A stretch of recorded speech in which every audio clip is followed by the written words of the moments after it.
Well, good afternoon, or good morning, wherever you are. This is Doug, the wound care guy, and we got another episode today.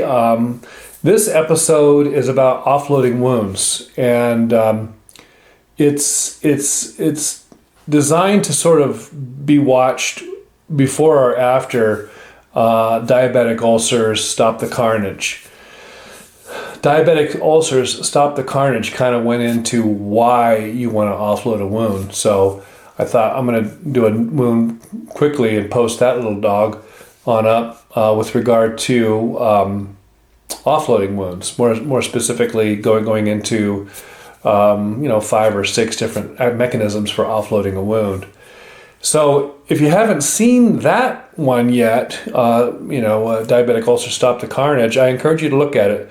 I'm going to just briefly touch on why we want to offload wounds, especially diabetic ulcers, but any wound on the foot you're going to want to offload. The analogy that I give always for that one with my patients, and I just say, hey, look, if you're working construction or something like that and you got a hammer and you whack your thumb, you want that to heal. And if you go out the next day and you whack the thumb again, and you go out the next day and you whack the thumb again, pretty soon it's obviously it's just never going to heal. It's just getting continually getting traumatized, and that's the way it is with offloading. If you offload a wound, or you don't offload a wound, if you don't offload a wound, you're going to keep getting trauma to the tissue, which is going to make it practically impossible for the wound to heal. And again, what we want to do, and I say again, you may not have seen all of my other videos, but to stress clearly that we want to close a wound as quickly as possible, because the longer that we have a wound open, the more likely it is to get infected. And with a diabetic, it can be a really bad thing. You can lose your limbs, right? And that's not what we want. That's the whole purpose of this wound care channel. So welcome to another day, another episode. Again, my name is Doug, the wound care guy.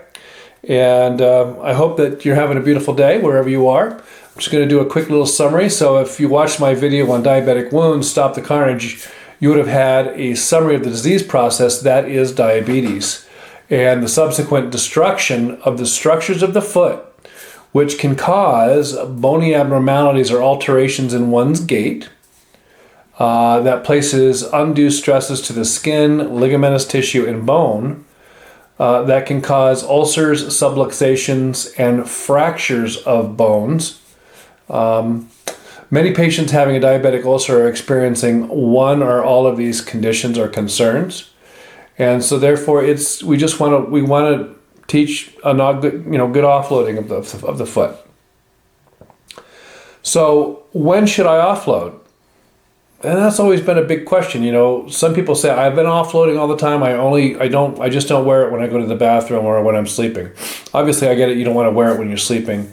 When you're going to the bathroom, hey, hopefully you're not going to the bathroom and then going out and making yourself a cheese sandwich or whatever. And hopefully it's just going to the bathroom. But again, every time that you weight bear on a wound, specifically diabetic ulcer, and recognizing that we have potential for greater injury, you have to know that you're going to cause some injury if you weight bear.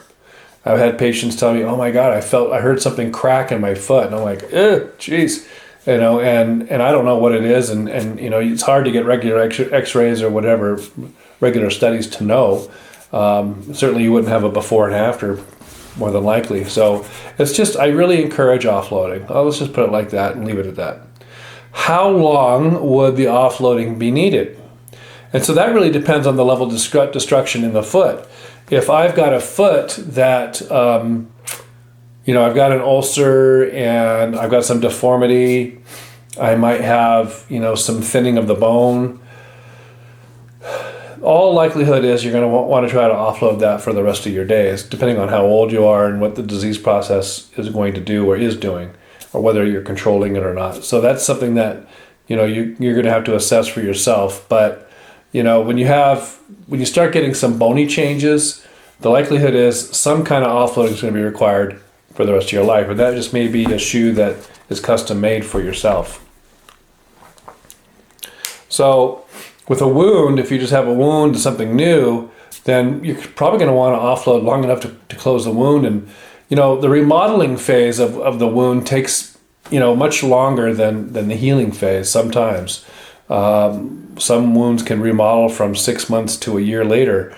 And remodeling just means that, the scar tissue's normalizing, the skin is strong, you're getting some vascularity to the tissue. It's becoming more normalized. That's your remodeling process. And again, as I said, that can take 6 months to a year for a wound to completely remodel. So, it's a long time to wear an offloading boot or something like that. But again, you can get a shoe made for you that's going to help offload those bony abnormalities. So we want to talk about offloading. And when we talk about offloading, what we're referring to in this case are, canes, crutches, front wheel walkers, four wheel walkers, casts, and different kinds of boots that you can be put into. And we're going to go over each one of them, kind of what they are, how to adjust them for yourself, and precautions. And I don't know if I put cost in there, but we're going to try to talk about cost. The first one we're going to hit on is going to be a single point cane. And single point cane is the cheapest you can get. It's the easiest to use, and it goes with your offloading shoes or your total contact cast. So it can be used in conjunction with those items to get more offloading of your tissue. The single point cane, we're going to go over adjustment. So we're going to talk about adjustment of the crutches. We're going to talk about the adjustment of the single point cane, and we're going to talk about the adjustment of the front wheel walker. So I'm going to hit each one of those in succession, and then I'm going to go to a little bit more of a breakdown of the function of each one of those. But I want to talk about adjusting them first, so that I don't have to talk about adjusting each one of them as we go along. So with respect to adjusting them, first of all, you want to make sure that you buy the right item for your body's size and weight. And that comes down more specifically with front wheel walkers. There are very wide front wheel walkers. There are short front wheel walkers. There are taller front wheel walkers. And four wheel walkers. Four wheel walkers can tolerate, maybe one can tolerate 350 pounds and maybe one can tolerate 500 pounds. So you're going to have to figure out what it is that you're going to need for your loved one or for the person that you're caring for. So that's some of the weight stuff. With regard to adjustment, now the single point cane, some people are going to probably not want to use a single point cane. I have people come in my office and they have these walking sticks and they're very ornate and they've spent time making a beautiful walking stick, and I just want some kind of an offloading. I'll educate them about the offloading. It's, this walking stick isn't the best because of the way that you hold on to the walking stick. You're kind of up here, unless you fashioned yourself your own cane, in which case that's fine. So if you're going to buy a cane that doesn't have adjustability, you're going to want to know what size to get, and or not, what length, because everybody's a little bit taller or shorter or whatever, and so different lengths are going to be required for a properly adjusted or suited cane. So let's go into the cane, and we're going to go into the adjustability of each one of them. But we'll start with the cane. So the cane, if you're standing up, each one of these is going to have to be adjusted standing up. So you're going to stand up, and if you're wobbly, have somebody help you. But you're going to stand up, and you're going to stand nice and tall. You're not going to stand crouched, or not crouched, but slouchy or whatever, coming forward. You're going to stand nice and tall, and so you'll stand nice and tall like so. And then this little bone here, this is called the styloid process, just in case you ever are on Jeopardy or something like that. That's your styloid process there. And you're going to just put your hands along your side. You're standing nice and tall. And what's going to happen is you're going to have somebody, you or yourself, help, put the cane. If it's a wood cane and you're buying one that's not adjustable, you want the handle to be at the styloid process. Excuse me. So as I'm standing tall, the handle should come to the styloid process. And what that means is that once I put my hand up onto the handle itself, I've got a nice little bend in my elbow which is nice. It acts like a shock absorption. It's not like you're not like this.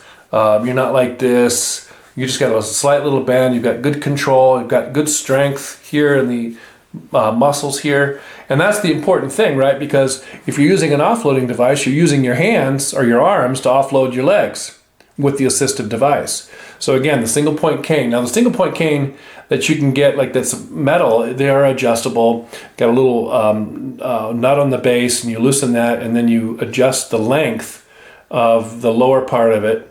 And there's like this little button that you push in. You can slide it up or down, and you're going to slide it up or up or down, whichever way you need to go for yourself. Have it touch the floor. It's coming on up. And it comes in line with, again, with your styloid process while you're standing in nice and tall. You know, one click up above is not going to be, harmful, but you don't want to go click to where you're completely straight like this. You want a little bit of a bend. It's just better control. So you got that little bit of bend, and then, you tighten that little, I guess it's more like a nut on the single point cane back down, so there's not, it's not dangling or jiggly, and it's nice and firm. And so as far as the front wheel walker goes, it's the same thing, right? Well, I'm jumping ahead, so we'll go back to the crutches. The crutches have two places where you make the adjustment. There's an adjustment on the leg, and it adjusts similar to the single point cane with the little springy button that you push in. You slide the lower part of it up and down, and it clicks into place. You're going to want to stand nice and tall, and first place that you're going to make the adjustment is going to be in the armpit, and you don't want it pushing your armpit up. So you should have a couple of fingers easily that'll go into the armpit, and then the support, the wider part of the crutch should be at that spot or slightly below, basically 2 fingers below your actual armpit. You don't want it pushing up in there all the time, because that can cause nerve damage and quite uncomfortable as well. So just you wanted a couple 2 or 3 fingers down below the armpit. That's your adjustment on the crutches. And then for the arm, because there's an arm place too, again, you're going to do that styloid process trick, and you're going to slide it up to where you have a slight bend in your elbow. So that way it's not crushing here, and you got good control of those crutches in your arm. So I hope that makes sense. With the front wheel walker, it's a similar adjustment. Again, you're standing. Again, you're using your styloid process. And on all 4 legs of the front wheel walker, there's adjustability, just like on the cane. And it's got the little, it doesn't have the little nut on them typically, but it does have a little, push button thing, and you can slide it up, and there's multiple different holes for different heights.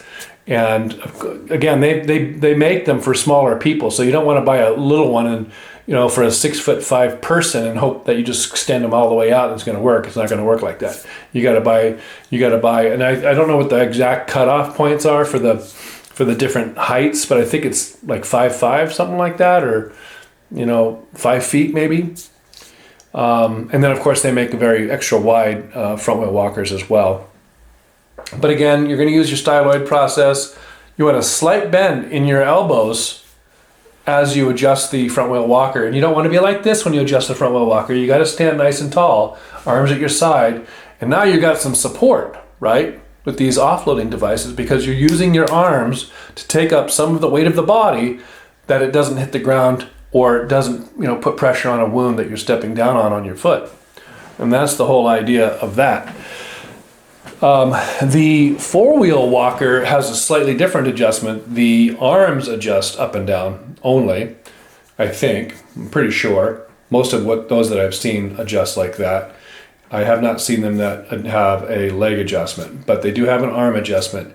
And so on those 4-wheel walkers, of course, you got 4 wheels, and the arm rests, they adjust up and down. So on both sides of those, there is usually a plastic wing nut, and you just back that wing nut out, and then you bring up the handlebar on that. And again, you want the handlebar up to where you've got a slight bend in your elbow. So all of them have a slight bend in your elbow. That's kind of the kicker, right? And so how do these things offload? So with a single point cane, This is going to sound crazy. Most people don't do this, but you want to, use the offloading device, a single point cane, in the left hand. So what most people try to do is they want to put the cane on the affected side. So let's pretend throughout this that we have a wound on our right foot, and we're going to use a single point cane. So with the wound on our right foot, we're going to use a single point cane in our left hand. In our left hand. Some people will put it in the hand that's injured, and they'll do this kind of weird, walk that you'd expect from Captain Hook, right? But be that as it may, you want to have that single point cane in your left hand, and then what you're going to do is you're trying to offload your wound. So you're gonna walk, and so when you swing your right leg, you should also be advancing the single point cane. And so you almost get this sort of tripod effect as you walk forward. If you were to stop with your right leg forward and the single point cane forward, and just stop right like that, those two would be forward and your left leg would be behind slightly, creating sort of a tripod. And what happens is that this arm, your left arm, is reducing some of your body's weight on the right foot, okay?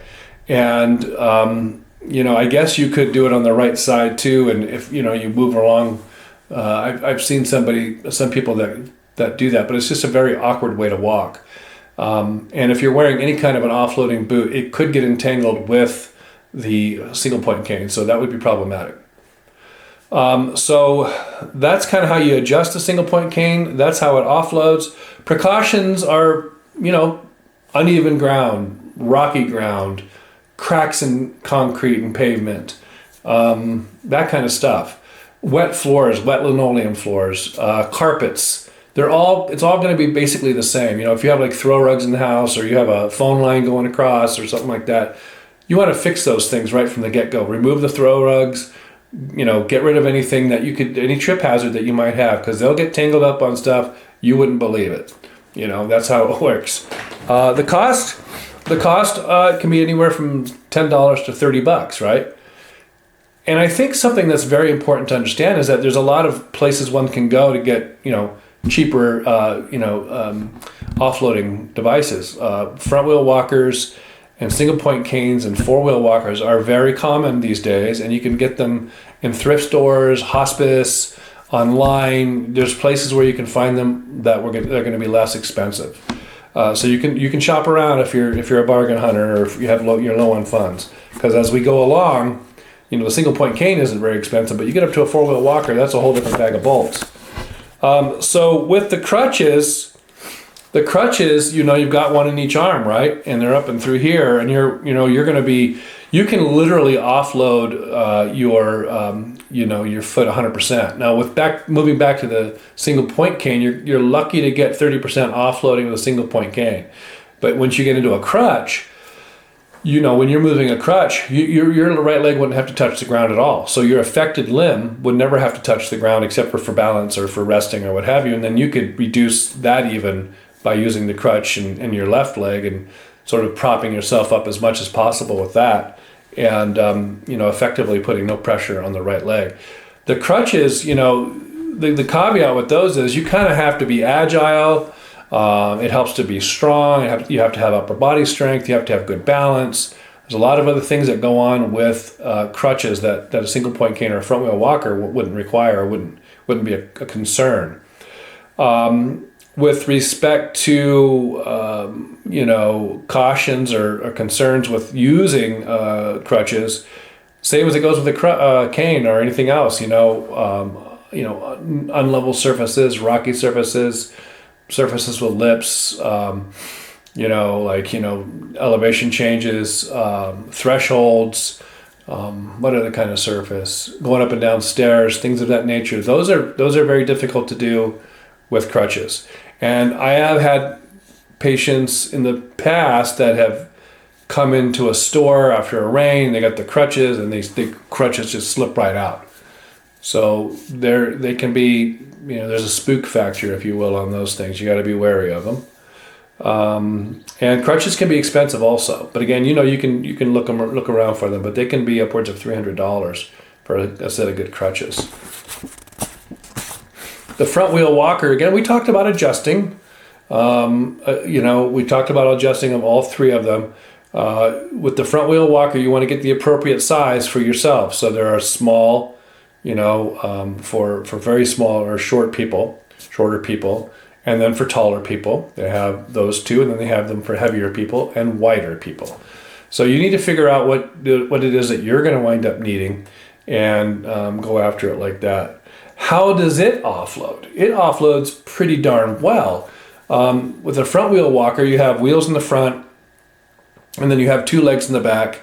I do recommend that if you're going to get a front wheel walker, get yourself a couple of tennis balls and just cut a little X in the tennis ball, and you can actually push those onto those rear legs. So otherwise they're just screeching and hollering. If you go into a store, they can hear you 15 aisles away, right? And so that will mitigate that sound. The front wheel walker, as far as offloading goes, you can hop on a front wheel walker if you're agile enough and you need to, and if you're not supposed to put any weight on your limb, then you can certainly hop, right? The other thing is that you're putting more weight through your arms. It's almost straight up and down. Plus you have the forelegs of the front wheel walker, so you can limit it. A lot of people have hip replacements or different kinds of things where they just what they call touchdown weight bearing, and you're basically just touching. You can do as little as just touching, or you can come down if your wound is on your forefoot. You can use your heel, so you can come down on your heel, or if it's on your heel, you can come down on your forefoot, or you can wear an offloading shoe, and now you got two sources of offloading, and plus you have a greater base of support because now this leg isn't weird, like you're not having to just put the toe down or just the heel down. You can put it flat down, and it gives you more of a base of support. And what is a base of support? Well, a base of support is, it's like a tripod. If you're using a camera or something like that, you get the three legs and they go way out, right? Or back in the day, there used to be four legs on a chair. Now they've gone to 5 because people were tipping over when they had 4 legs on them. But now with the 5, they're super balanced. That's your base of support. And so your front wheel walker with your foot down and both feet down has a really good base of support. It's very, very safe. The kicker with the front wheel walker, and again, is in terms of precautions, uneven surfaces, gravel, thresholds, stairs, all kinds of, even inclines, you're trying to move along. That can all be rough for a person, especially if they're in a weakened state. Another precaution is going from sitting to standing. So when you go from sitting to standing in a chair, or a wheelchair, you want to make sure that first of all, you want to make sure you're sitting in a chair with arms. If you're sitting in a chair with no arms, you've got no way of pushing yourself up. I say that because when if you pull on a front wheel walker, to try to pull yourself up, it's just going to potentially kick out, out in front of you. I've seen it many times, and it's kind of spooky, and there's no need for that. So what you want to do is get to the edge of your chair. You want the chair to have like some good arm support on it, and then you're going to put one hand on the front wheel walker and you're going to go up like this, up like that. Same goes for sitting back down. If I'm standing, I want to reach back and sit down, using my arms to slow my descent with the front wheel walker. It could, and a lot of people I've seen walk with one hand on a front wheel walker. The whole point of having a front wheel walker is to put 2 hands down on the front wheel walker. If you need to go around in the house or whatever, get a little basket for it. You can put stuff in the little basket and move around the house as much as possible with that. But that would be the precaution with the front wheel walker. And the front wheel walker, your cost can be up to $400 depending on what kind of front wheel walker you get. So again, you can go check it out in other places, like hospice or your local thrift stores. Maybe, I see them every so often on Craigslist for pretty cheap. Okay. So that's that on the front wheel walker. The 4-wheeled walker is exactly what it says. It's a 4-wheeled walker. You'll note that they They have brakes on them so that when you're moving, or when you're going from sitting to standing, or standing to sitting, or you want to sit on it, you can set the brakes. And the cool thing about the four-wheeled walker is that you can sit on it. It's got a little seat on them, much of them, and they're very well built. And inside the little seat, there's usually a space where you could put, oxygen or whatever it is. The other really cool thing that the four-wheel walker offers is that somebody else can push you as you stay seated in the chair, or not the chair, but on the walker. So it's very great functionality to it. And a good four-wheel walker's starting point is going to be right around $200. So plus or minus. The offloading with a four-wheel walker is going to be similar to that of the front wheel walker, yeah.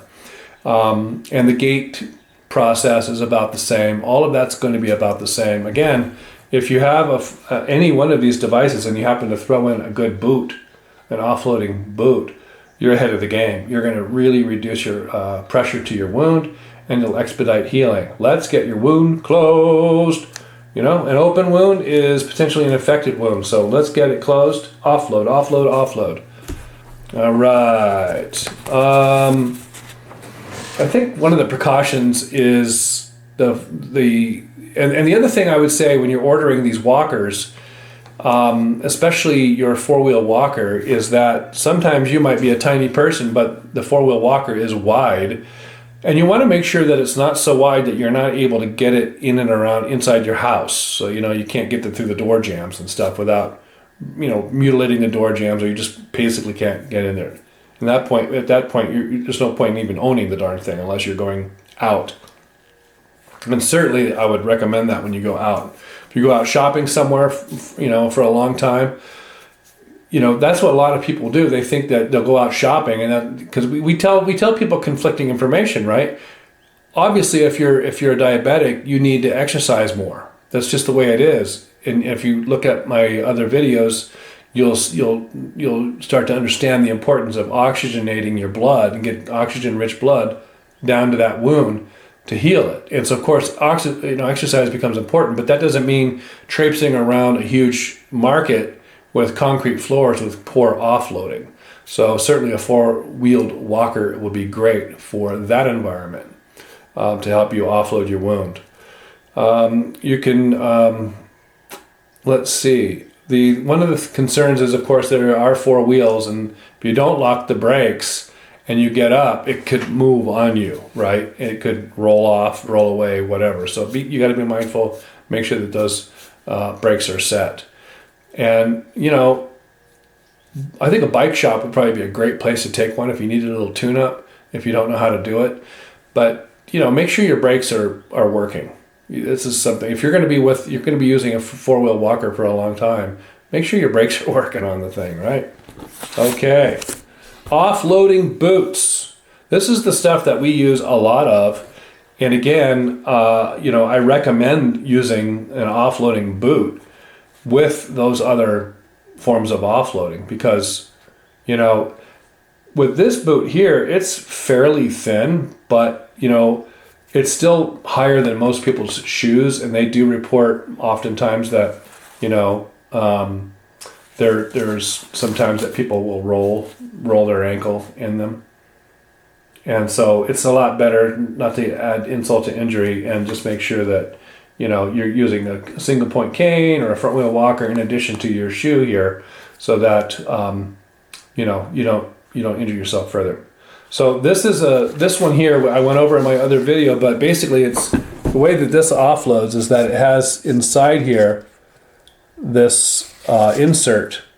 And what happens is that, you give your patient or your loved one or whomever, and oftentimes, folks, what'll happen is that you're going to get this for free because you're going to probably go to the doctor's office or something like that and, wound care center or podiatrist or something like that. And they're going to have these maybe on site, and they're going to want you to be in it because they want your wound to close. That's the idea.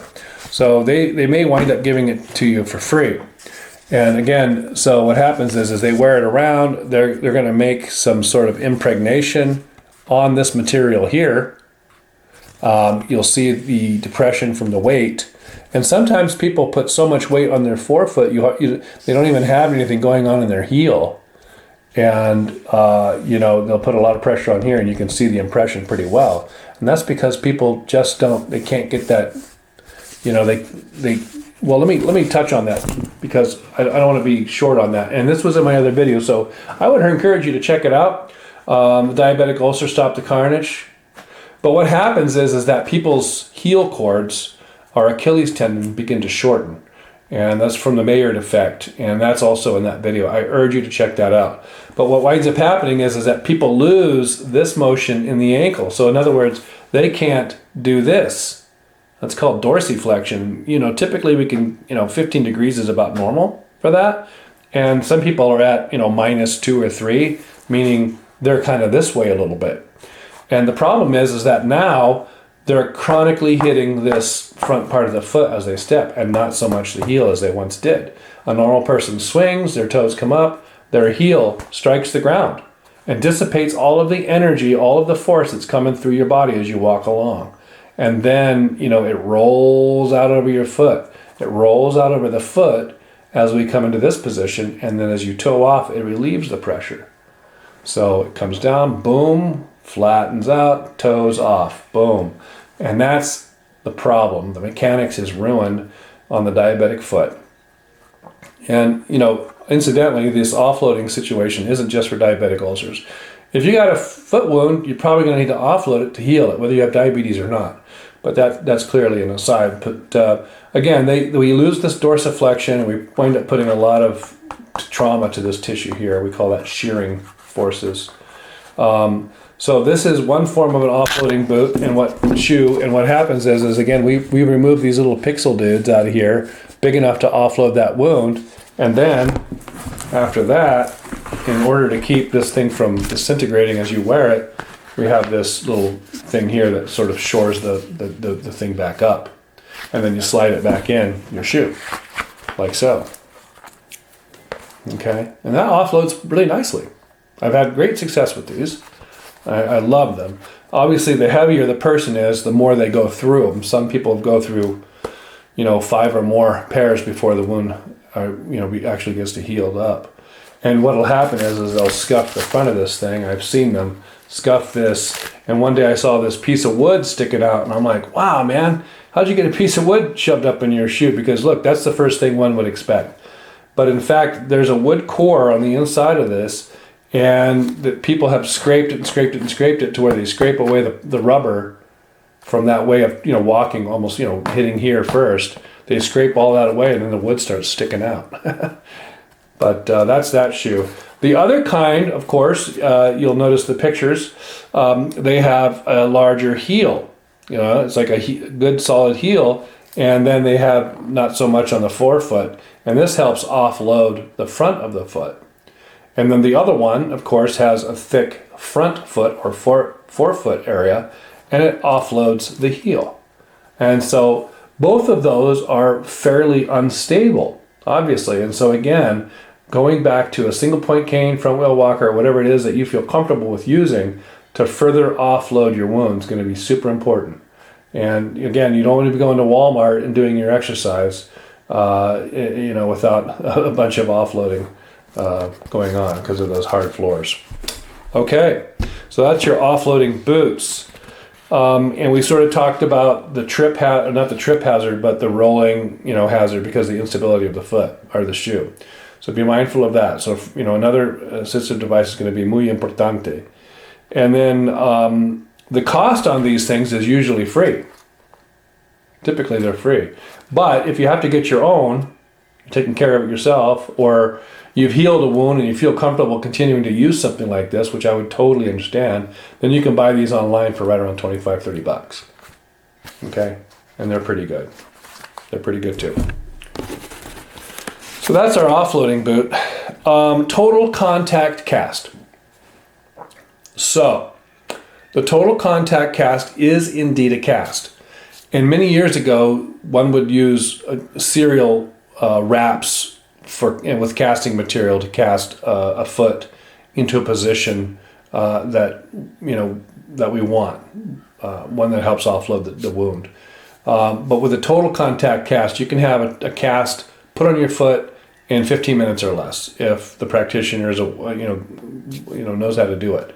And the cast, when you put it on, it comes on hot. It's almost like fiberglass. And it's not hot, but it's really, really warm. And of course you have foam padding and stuff like that on your foot so that there's no wear or shearing to your tissues while wearing the total contact cast. But as you'll see, the total contact cast has like a waffly structure to it. And there's a chemical reaction which makes this stuff malleable, and then it's warm, so you put it on the limb and you help contour it as it begins to cool off. It hardens, and however it is that you were able to contour it, and then the extremity goes into a boot. So it's a double whammy. It's very awkward to walk in. Certainly you're going to need some form of offloading device to help you with that. So single point cane, front wheel walker, whatever it is that you feel comfortable with, to help further offload. But this thing offloads like up to 60%. It's a very significant offloading. And the caveat, however, is that there's a difference between a neuropathic wound and a diabetic ulcer, and that is typically that there's typically less drainage in a neuropathic wound than there is in a diabetic wound.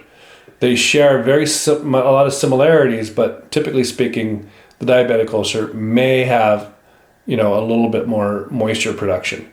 What you got to do is you got to gain control of that moisture production, so that the efficacy of utilizing the boot is increased, and that means that how you apply it is let's back up a little bit. So if you have a moist wound, I might have to see you 2 or 3 days a week as a wound care certified person.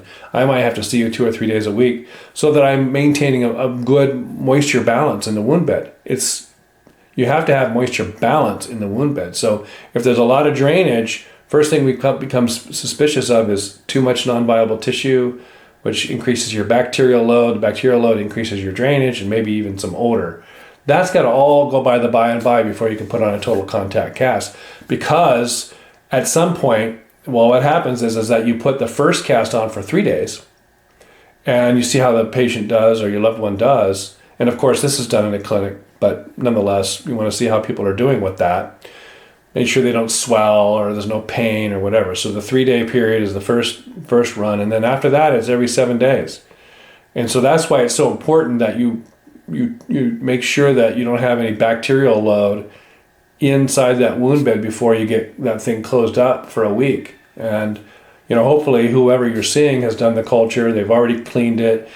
They're saying to you, hey, look, there's a lot of less drainage, and we feel like, especially if it's been open for a while, the wound, you want to bring something like a total contact cast to bear, because you want to close that wound. And if somebody's hammering it, the wound's going to stall out. It's not going to heal, and then it's going to stay open, and the potential for infection increases. Getting back to the shoe, though, however, I've closed many, many wounds with this kind, any kind of wound really on the foot, and it works really well. So if you're a good patient, you can stick it out with this and another form of offloading. You don't have to go to the cast. The cast is typically, I'm thinking in the back of my head when I'm applying it, that maybe we're not getting complete accurate picture of the amount of weight bearing that's happening when we're not around the patient. We'll put it like that. So that is the precaution of utilizing the total contact cast, but it does improve healing time remarkably. So it's a good way of interrupting trauma to that tissue. And so last but not least is the knee scooter. And the knee scooter, that's something for people who aren't faint of heart, because I've had patients do endos on that. And for those of you who don't know what an endo is, I guess that's an old term from like the late 70s or early 80s, where you're on a bike, your bicycle, and you're out, and you're tearing along, and you boom, man, you hit something, off you go. You head over on the bike. We used to call those endos. Anyway, maybe that's a geographic term. But you don't want to do something like that. And that's the problem with those knee scooters. The knee scooters are great. They're 100% offloading, all the time, 100% offloading. And how that works is that basically it's got little handlebars on it, and some of them are four wheels, and some of them have 3 wheels. So it's either like a trike kind of a thing or four wheels. And it looks like a little scooter. It's got a little pad on it, and the pad is for your knee. So your knee rests down on the pad, and the length of your leg goes along the pad, and your foot hangs off the edge. And so that's 100% offloaded, and it works great. And if you're going somewhere like an airport, or you have a long stretch and you got to go somewhere and you want to move a little bit more quickly, that's something that's going to take care of business for you. You're going to be able to move pretty well with that. Again, with that kind of an item, you want to watch out for little stones in the way, and cords going across places, and whatever. I mean, maybe there's a bunch of folk out there that have done some skateboarding. You'll remember what happened when you are even skating, like those old four-wheel skates. There were certain things that you could hit that were super small, but it would kind of ruin your day when you hit it, because it would cause you to stop, and you'd stop and roll. So that's your caveat with that, And I haven't heard of anybody ever complaining of the knee hurting or the hip hurting or their back hurting using that. And so it's as far as that goes, and as far as offloading, it's really, really excellent. Okay, and so that's the knee scooter. And then I think one thing I want to get across to people is that after the wound is healed, you want to go and talk to an orthotist. And an orthotist is a person who makes orthotics. And for the shoe itself, if you want to wear, not everybody wants to wear a shoe like this the rest of their days. You can have an orthotist kind of buy you or get you, through your insurance or however you get it. Some people have to pay out of pocket, but however you get it, you can get a regular old shoe, and then they'll make an insert for your shoe. Like, it looks like, it moves in and out of a shoe like a normal insert out of a running shoe or something like that. And what they can do for that is they can take an impression of your foot, or they can scan your foot with a laser, either way, and it sort of it can create a map, if you will, and that map is your insert, and they apply that map to insert kind of material.